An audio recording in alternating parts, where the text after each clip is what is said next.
When you hear the name Jack Kirby, what do you think of?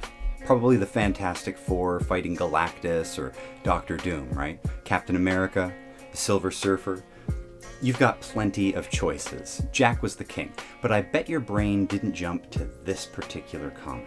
In fact, there's a very good chance you never even knew this was a comic, let alone a Jack Kirby creation.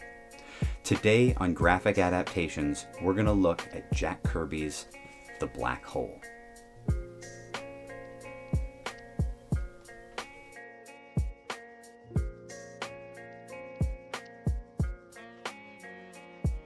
Now, the movie The Black Hole is a cult favorite in the Disney canon. It stars Robert Forster, Ernest Borgnine, Anthony Perkins, and is something of a proto-Event Horizon at a time when Star Wars fever mandated silly robot sidekicks, and Disney was all over it, resulting in an uneven-toned movie, equal parts family adventure like a Lost in Space where their crazy doctor was lobotomizing his own people. Now, I'm not going to spend too much time talking about the movie because I've already discussed The Black Hole in an episode of Microgenres The Dark Disneys, and as part of my 5-part exploration of all the Captain Nemo movies in the Cinechronology playlist. You could watch those videos right after this video. I might even remember to put a link to them at the end. In this video, I just wanted to look at the comic adaptation, and to do that, we really need to talk about Jack Kirby. Kirby was in a weird place when he was hired to adapt The Black Hole in 1979 for Disney's Treasury comic series. He'd left Marvel at the start of the 70s after having co-created so many pivotal characters for the House of Ideas: Iron Man, the Avengers, Captain America, Fantastic Four, Black Panther, just to name a few. But after becoming frustrated with how he was being treated, being offered contracts to sign which prohibited him from raising any legal action against them in the future for creator rights to his creations, crediting issues, lack of creative control, and all kinds of problems you'd expect dealing with a big company, he decided to leave.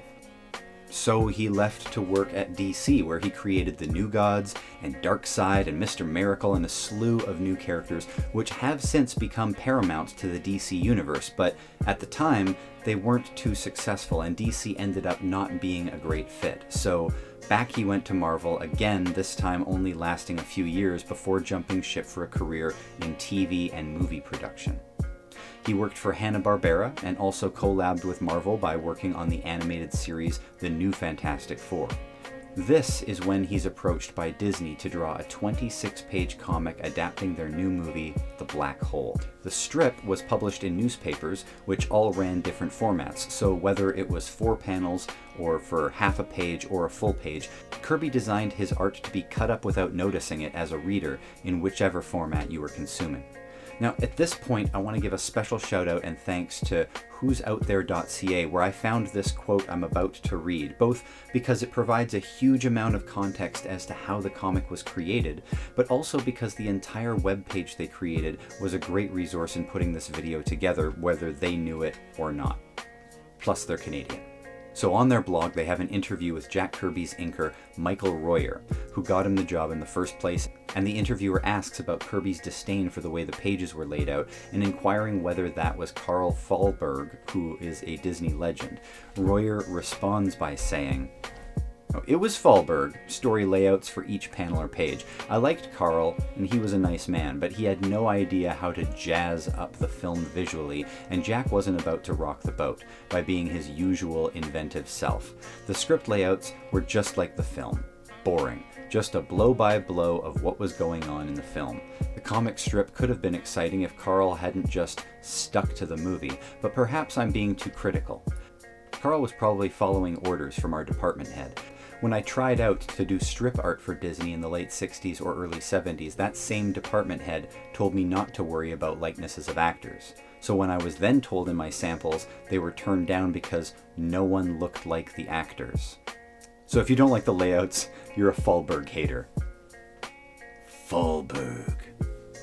Interestingly, after Kirby's one-issue synopsis, Whitman Comics also published their own version of a comic adaptation of The Black Hole, and surprise, none of the actors look accurate. Now, Royer said it was nobody cared about actors, but I have to wonder if they already knew about likeness rights and just wanted to steer clear of those murky legal waters. Now, regardless of that, the Whitman comic published a total of 4 issues, the first 2 relaying the plot of the movie and the next 2 issues dealing with what's on the other side of the black hole. It's really too bad that this was not the version Kirby worked on, because his history of cosmic stories for characters like the Eternals and the New Gods would have made fertile ground for the King to run wild. I'm sure this was a paycheck more than a purely creative endeavor for him, but we still get this crazy artifact to pore over. Now, I have all 26 pages in various states of quality, including a French translation which has significantly better resolution compared to the English scans that I found. But nevertheless, I'm going to leave you with all 26 pages and some music that you can pause to examine at your leisure. For the sweet love of baby corn, it's only 26 pages. See you guys next week.